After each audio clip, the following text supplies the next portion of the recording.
बीड जिल्ह्यामध्ये राहणारी एक विवाहित महिला होती। बीड जिल्ह्यामध्ये ती राहत होती आणि तिचं लग्न एका पुरुषाबरोबर झालेलं होतं। पण मात्र लग्न झाल्यानंतर तिचा संसार सुखाचा झाला नाही। अवघ्या 6 महिन्यामध्येच तिचं आणि तिच्या नवऱ्याचं पटलं नाही, म्हणून दोघंजण विभक्त झाले।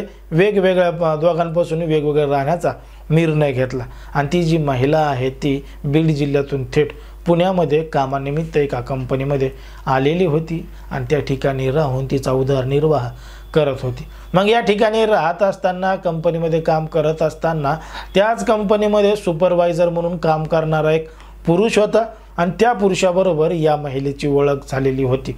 आता दोघांची ओळख झाली, ओळखीचं रूपांतर मैत्रीमध्ये झालं आणि मैत्रीचं रूपांतर प्रेमामध्ये झालं।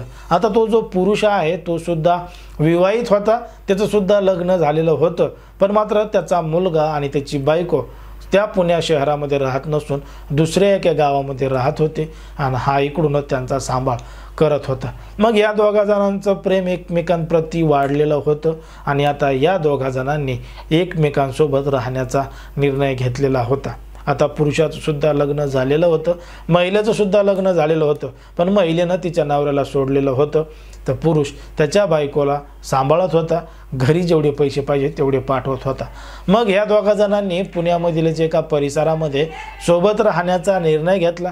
त्या ठिकाणी भाड्यानं एक घर घेतलं आणि त्या घरामध्ये हे दोघं जण अगदी नवरा बायको असल्यासारखं राहत होते, लिव्ह इनमध्ये राहत होते। मग घरामध्ये राहत असताना सगळं काही सुरळीतपणे चालू होतं, कारण की या दोघांचं प्रेम एकमेकांप्रती मोठ्या प्रमाणात वाढत चाललेलं होतं।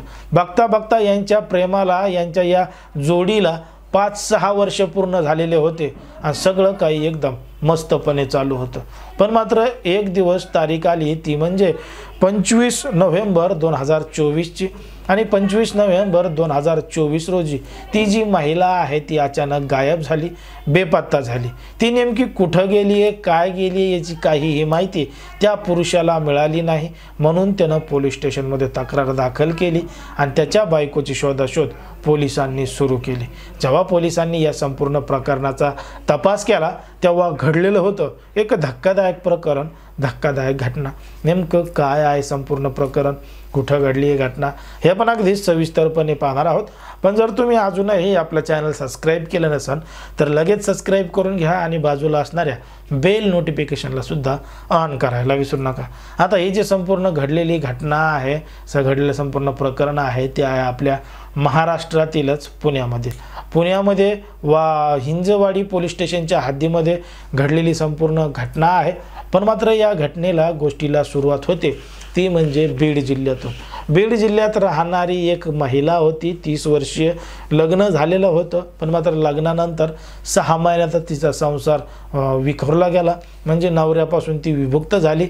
नवरा वेगळा राहू लागला आणि ती महिला वेगळं राहू लागली आणि ती बीड जिल्ह्यातून थेट पुण्यामध्ये आली होती आणि एका कंपनीमध्ये काम करत होती।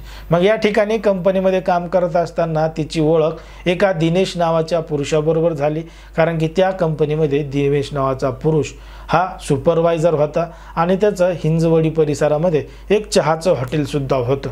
मग त्याची कमाई चांगली होती, सुपरवायझर असल्यामुळे पैसेसुद्धा चांगले मिळत होते। पण मात्र त्याचंसुद्धा लग्न झालेलं होतं, त्याला बायको आणि एक मुलगासुद्धा होता, पण मात्र ते गावाकडे राहत होते, तर हा शहरामध्ये कंपनीमध्ये काम करत होता। मग त्या महिलेचं आणि या दोघांचं सूत जुळलं, एकमेकांप्रती प्रेम जुळलं आणि मग प्रेम जुळल्यानंतर या दोघा जणांनी सोबत राहण्याचा निर्णय घेतला आणि याच परिसरामध्ये एक भाड्यानं रूम घेतली। त्या ठिकाणी दोघं जण राहू लागले, अगदी नवरा बायको असल्यासारखंच हे राहू लागले, एकमेकांची काळजी घेऊ लागले, एकमेकांना जीव लावू लागले। बघता बघता यांच्या या संसाराला म्हणा का यांच्या या जोडीला म्हणा 5-6 वर्ष पूर्ण झाले आणि यांचे काहीही वादविवाद नव्हते। मग तारीख आली 25 नोव्हेंबर 2024 ची। 25 नोव्हेंबर 2024ला हे जे दोघं जोडपं आहेत यांनी एकमेकांसोबत लग्न केलेलं नव्हतं आणि यांच्या याच जोडीला एक मुलगा सुद्धा झालेला होता, 3-4 वर्ष त्याचं वय होतं। मग एक मुलगा झालेला असताना अचानक 25 नोव्हेंबर 2024ला अचानक तो गायब झाला बेपत्ता झाला आणि त्याची आई सुद्धा घरी नव्हती।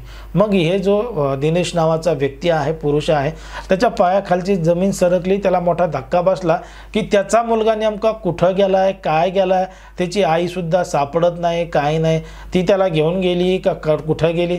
म्हणून त्यानं काय केलं, जवळचं हिंजवडी पोलीस स्टेशन गाठलं आणि पोलीस स्टेशन गाठून मुलगा बेपत्ता झाल्याची तक्रार नोंदवली, तक्रार दाखल केली। आपण मात्र बायको बेपत्ता झाल्याची तक्रार त्यांनी दाखल केलेली नव्हती, फक्त मुलगा बेपत्ता झाल्याची तक्रार दिली आणि त्याच्या घरी निघून गेला। आता तक्रार दाखल होताच पोलिसांनी या संपूर्ण प्रकरणाचा तपास चालू केला आणि तपास चालू केल्यानंतर पोलिसांना समजलं की जो बेपत्ता झालेला मुलगा आहे तो मुलगा आळंदीमध्ये आहे आणि आळंदीमधल्या पोलिसांनी या पोलिसांना संपर्क केला। संपर्क केल्यानंतर पोलिसांचं एक पथक आळंदीमध्ये पोहोचलं आणि आळंदीमध्ये पोहोचल्यानंतर त्या मुलाची ओळख पटू लागले, कारण की बेपत्ता झाल्यानंतर तक्रार दाखल करताना फोटो वगैरे देतात। मग त्या फोटोच्या आधारे त्याची ओळख पटवली आणि त्या मुलाला विचारलं की घरामध्ये कोण कोण असतं, काय काय असतं, तुझं नाव काय आहे। तेव्हा त्याने सांगितलं की घरामध्ये त्याची आई आणि वडील असतात, पण मात्र आई आता या ठिकाणी राहिलेली नाही, आई नेमकी कुठं गेली आहे, काय गेली आहे त्याला माहीत नाही, ती सुद्धा बेपत्ता आहे। मग ती बेपत्ता आहे असं पोरांनी सांगितल्यानंतर पोलिसांनी त्याचं म्हणणं ऐकून घेतलं आणि त्या मुलाच्या आजोबाला फोन केला आणि आजोबाला फोन करून घडलेला संपूर्ण प्रकार पोलिसांनी सांगितलं। पण मात्र त्याच्या बापाला जेव्हा पोलिसांनी बोलून घेतलं आणि घडलेलं प्रकरण विचारलं की तुमचा मुलगा आम्हाला सापडला, पण तुमची बायको नेमकी कुठं आहे, तो म्हणला त्याची बायको सुद्धा बेपत्ता आहे, ती कुठं गेली आहे, काय गेली आहे माहीत नाही, पण मुलामध्ये जास्त जीव होता म्हणून मुलगा आधी सापडावा असं त्याला वाटलं, बायको काय कुठं गेली असेल तर वापस येईल म्हणून।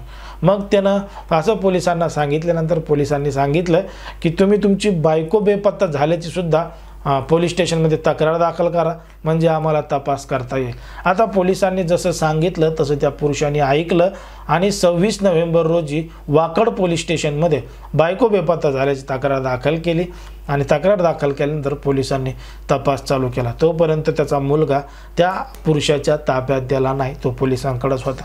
मग 26 नोव्हेंबरला वाकड पोलीस स्टेशनमध्ये गुन्हा दाखल झाल्यानंतर, म्हणजे तक्रार दाखल झाल्यानंतर पोलिसांनी तपास चालू केला आणि तिकडं सातारा जिल्ह्यातील खंबाटी घाटामध्ये एका महिलेचा मृतदेह एका ट्रक ड्रायव्हरला आढळला आणि ट्रक ड्रायव्हरनं ती माहिती सातारा पोलिसांना दिली। मग सातारा पोलिसांनी त्या महिलेची मृतदेहाची ओळख पटवली, तिचे काही फोटो वगैरे काढले आणि ते मृतदेह अशा पद्धतीचा आहे ही माहिती पिंपरी चिंचवड पोलिसांना कळवली।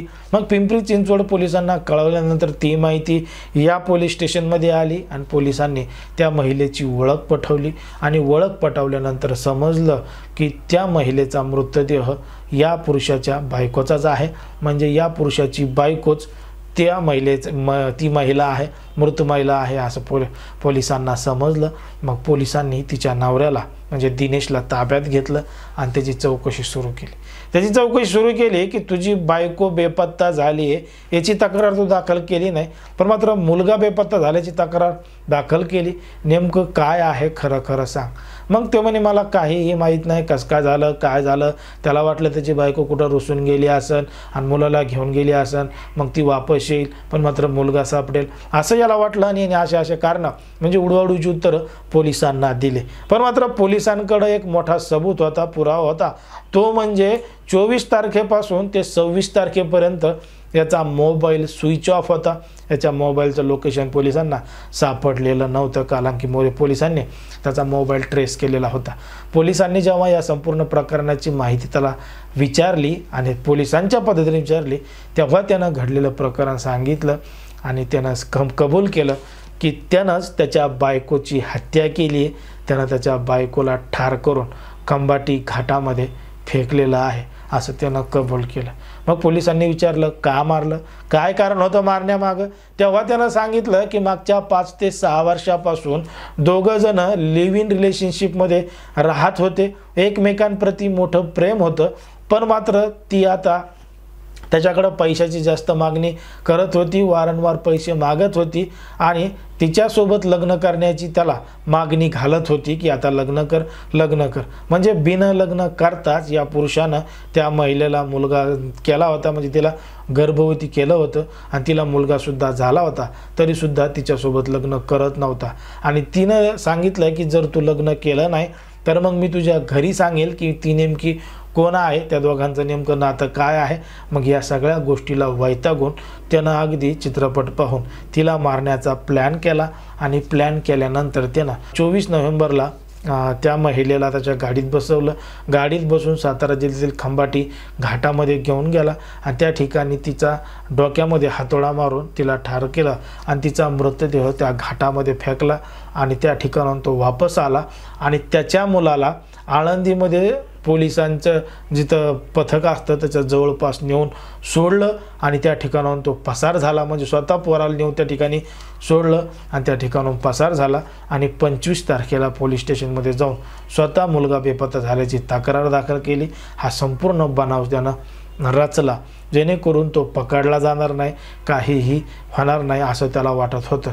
पण मात्र जेव्हा पोलिसांनी त्या पोराला बघितलं, त्याची विचारपूस केली, तेव्हा त्या पोराने जे काही त्याला समजत होतं तेवढं त्यानं सांगितलं आणि त्यामधूनच पोलिसांनी त्या आरोपी पुरुषाला ताब्यात घेतलं आणि त्याच्यावर आता कायदेशीर कारवाई सुरू आहे. बघा समाजामध्ये, देशामध्ये, राज्यामध्ये कशा पद्धतीच्या घटना घडत आहेत, लोक काय करतायत, लग्नाच्या आधीच हे सगळं करतायत. हे सगळं करायचं आहे तर लग्न करून करायला पाहिजे असं एकंदरीत आपलं वाटतं. पण मात्र ज्या पद्धतीनं सध्या घटना घडतायत याच्यावर तुम्हाला काय वाटतं हे अगदी स्पष्टपणे कमेंटमध्ये सांगा. कारण की कोणाच्याही भावना दुखवणं, कोणाचंही मन दुखवणं हा आपला उद्देश नाही. समाजामध्ये जे घडतं तेच सांगण्याचं काम आपण या ठिकाणी करत असतो. त्यामुळे तुम्हाला सुद्धा काय वाटतं हे तुम्ही अगदी स्पष्टपणे कमेंटमध्ये सांगा. आणि अशाच पद्धतीचे नवनवीन व्हिडिओ पाहण्यासाठी आपल्या चॅनलला लगेच सबस्क्राईब करून घ्या.